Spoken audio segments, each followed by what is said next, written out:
Jumpa lagi di channel Skysun Solution. Pada video sebelumnya kita sudah membahas mengenai spread dan destructuring untuk tipe data array. Pada video ini, kita akan mengulangi pelajaran ini untuk digunakan pada objek. Kita mulai dari spread terlebih dahulu. Simbol yang digunakan oleh spread adalah tanda titik sebanyak 3 buah. Spread digunakan untuk membuat objek baru dengan properti yang disalin dari objek lain. Pada slide ini terdapat contoh cara menggunakan spread pada objek. Misalkan kita memiliki objek doc dengan 3 buah properti. Kemudian kita membuat objek baru case yang menyalin ketiga properti dari doc. Dan kita tambahkan properti baru name. Hasilnya kita mendapatkan objek yang memiliki 4 buah properti. Perhatikan bahwa sintaks ini biasanya digunakan untuk objek literal. Artinya biasanya digunakan pada objek yang sederhana. Untuk objek yang lebih rumit, biasanya kita menggunakan objek.create dan prototype seperti yang telah kita pelajari pada video sebelumnya.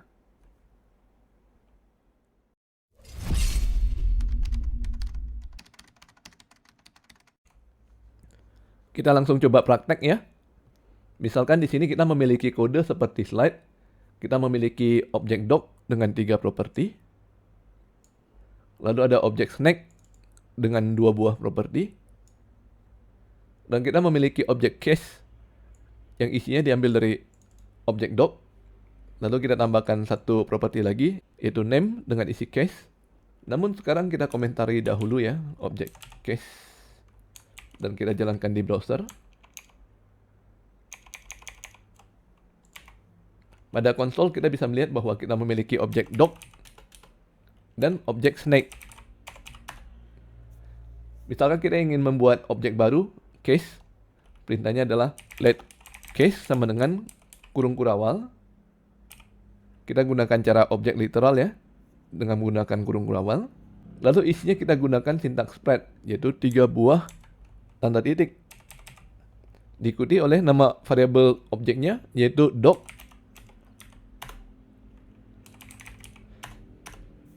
Artinya kita membuat objek baru case yang propertinya disalin dari objek doc. Case memiliki 3 buah properti yaitu class, lex, dan isPath yang nilainya sama persis dengan doc. Perhatikan bahwa properti pada case adalah hasil salinan dari docs dan ketiganya adalah tipe data primitif. Jadi kalau kita mencoba mengubah properti pada case, maka properti doc tidak ikut berubah. Sebagai contoh, kita ubah properti case titik class sama dengan abc. Kita lihat lagi objek case. Properti kelasnya sudah berubah menjadi ABC. Namun kalau kita lihat ke objek doc, maka nilai properti kelas tetap mamals. Perhatikan bahwa hal ini hanya terjadi untuk tipe data primitif ya. Kalau kita menggunakan tipe data pointer seperti array atau objek, maka yang terjadi akan berbeda. Sebagai contoh, kita kembali ke source code. Pada objek doc kita tambahkan properti baru. Misalkan A yang nilainya adalah array 1, 2, 3, 4. Kita simpan dan jalankan di browser. Sekarang doc memiliki 4 properti ya. Kita jalankan lagi perintah untuk membuat objek case yang diambil dari spread objek doc.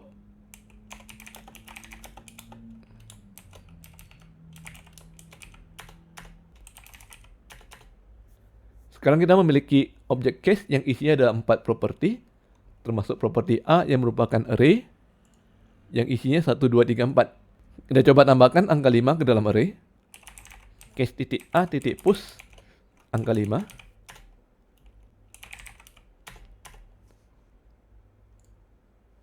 Sekarang perhatikan jumlah data array pada objek case sudah menjadi 5. Dan kita bandingkan dengan objek doc. Dan ternyata jumlah data di dalam array-nya juga turut berubah menjadi 5. Jadi untuk tipe data pointer, properti hasil salinan tetap merujuk ke data yang sama.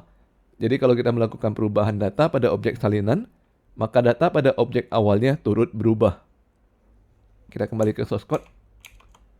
Dan kita hapus properti array-nya. Simpan dan kembali ke browser. Nah, pada saat membuat objek baru dengan menggunakan spread, kita masih bisa menambahkan properti lain di belakangnya. Sebagai contoh, kita buat lagi objek case dari spread doc.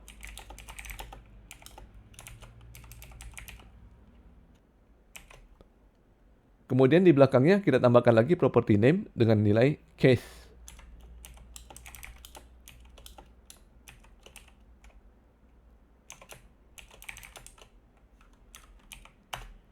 Sintaksnya tetap sama dengan objek literal biasa ya. Sebagai hasilnya, objek case memiliki 3 properti yang berasal dari doc, ditambah dengan property name yang kita buat sendiri. Kita juga bisa menggunakan tanda spread lagi di properti berikutnya. Sebagai contoh, kita buat objek case yang propertinya diambil dari spread doc dan spread snake. Let case sama dengan kurung kurawal spread doc, spread snake.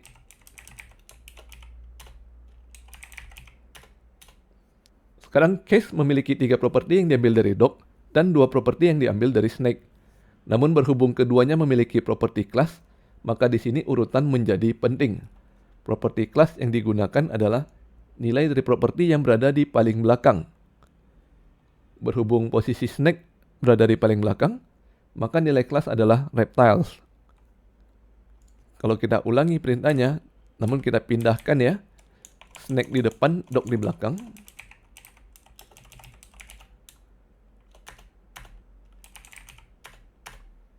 Maka sekarang nilai dari properti kelas adalah mammals, diambil dari objek doc. Atau sekarang kita coba lagi, kita tambahkan lagi properti sendiri, kelas, dengan nilai ABC. Maka nilai dari properti kelas adalah ABC, karena ABC berada di posisi paling akhir. Jadi begitu ya cara JavaScript mengatasi naming conflict yang terjadi pada properti objek. Nantinya sintaks spread ini akan sering kita gunakan kalau kita sudah menggunakan framework seperti React. Kita lanjutkan materi pelajaran kita ke destructuring. Kita sudah pernah belajar destructuring pada array, dan sekarang kita gunakan pada objek. Fungsi destructuring tetap sama ya, yaitu untuk menyalin nilai objek menjadi sebuah variabel. Sintaksnya juga tetap mirip dengan array, hanya saja pada array kita menggunakan tanda kurung siku, dan urutan variabel menjadi penting. Sedangkan pada objek kita menggunakan tanda kurung kurawal, dan urutan variabel tidak penting. Yang penting adalah nama variabelnya harus sama dengan nama properti. Kita langsung praktek coding ya. Di sini kita sudah memiliki salinan objek doc dan snake. Namun nama properti class saya ganti menjadi classes. Mengapa diganti? Karena class adalah reserved word dan tidak boleh digunakan sebagai nama variabel. Kalau kita masih menggunakan class, nantinya sintaks destructuring kita akan menghasilkan error. Nah, misalkan kita sering menggunakan nilai dari properti doc.classes. Jadi untuk mempermudah kita menulis kode, kita ingin menyimpan nilainya sebagai variabel dengan nama classes. Kalau menggunakan cara pemrograman dasar, maka kita menuliskan kodenya seperti ini. Let classes, yang nilainya diambil dari doc.classes. Kalau kita jalankan di browser, maka kita sekarang sudah memiliki variabel classes yang nilainya disalin dari properti doc.classes, yaitu mammals. Nah, kalau kita ingin mengambil properti lainnya, maka kita harus membuat kode seperti ini lagi. Setiap properti satu baris. Misalkan kita ingin mengambil properti doc.lex, maka kita tulis lagi let lex sama dengan doc.lex. Dan sekarang browser memiliki dua variabel ya, classes dan lex. Kalau jumlah properti yang hendak kita ambil banyak, dengan menggunakan cara ini maka kita harus menuliskan kode lebih banyak lagi. Makanya muncul sintaks destructuring. Kode seperti ini bisa kita singkat menjadi let dalam kurung kurawal classes, lex sama dengan doc. Kita komentari dahulu kode sebelumnya supaya tidak double. Dan hasilnya tetap sama ya. Sekarang kita memiliki variabel classes dan lex yang hasilnya disalin dari objek doc. Dan berhubung nilai yang disimpan adalah salinan, maka kalau kita mengubah nilai di dalam variabel, maka nilai pada properti tidak berubah. Misalkan saya ubah classes menjadi ABC ya.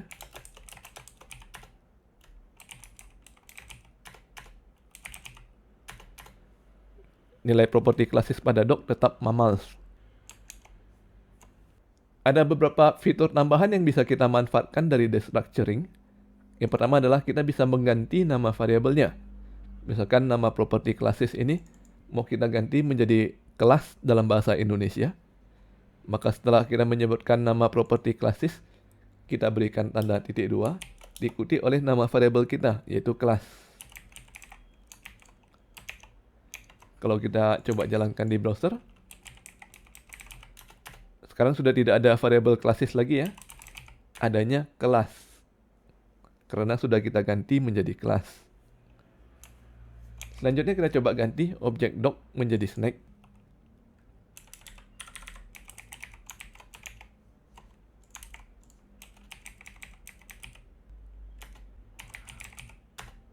Sekarang nilai kelas menjadi reptile, sedangkan nilai dari lex menjadi undefined. Mengapa undefined? Karena kalau kita ketik snack.lex, hasilnya adalah undefined.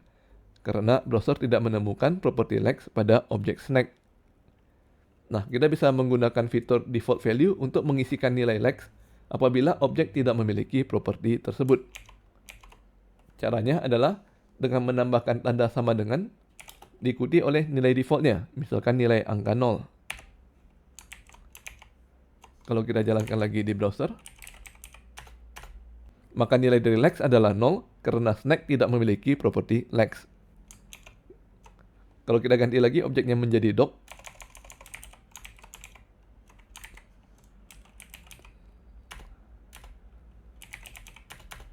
maka nilainya berubah menjadi 4 karena doc memiliki properti lex dengan nilai 4. Jadi nilai default ini hanya digunakan apabila objek tidak memiliki properti tersebut. Selanjutnya sintak destructuring ini juga bisa kita gunakan pada parameter function. Sebagai contoh,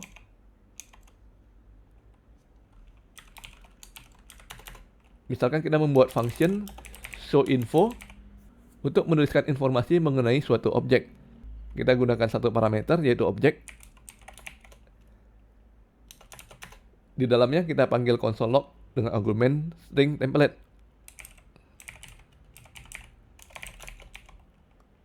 Kita sebutkan property classes, lalu has property leg,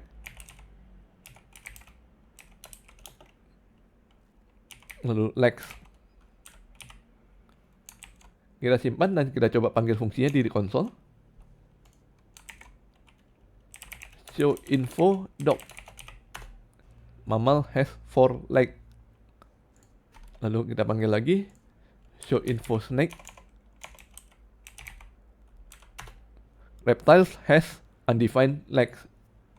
Perhatikan bahwa kita bisa menggunakan destructuring pada parameter. Jadi parameter objek ini bisa kita ganti. Pertama kita gunakan kurung kurawal terlebih dahulu.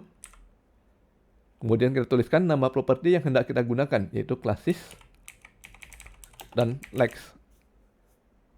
Khusus untuk lex, kita bisa tambahkan default value 0 agar nilai undefined diganti menjadi 0. Kemudian di dalam function kita sudah tidak perlu menyebutkan nama objeknya.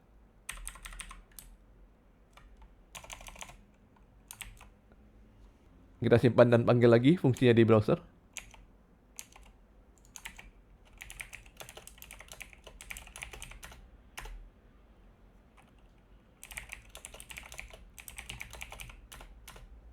Hasilnya tetap sama ya. Namun untuk argumen snack, nilai undefined diganti menjadi 0. Jadi ini adalah contoh penggunaan destructuring pada parameter. Kelebihannya adalah kita lebih gampang untuk menggunakan nilai properti karena sudah tidak perlu mengetikkan nama objek.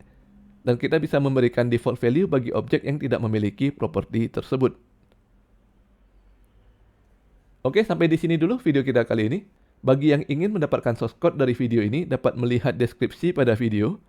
Jangan lupa subscribe ke channel Skysense Solution untuk mendapatkan informasi terbaru dari kami. Dan sampai bertemu lagi di video berikutnya.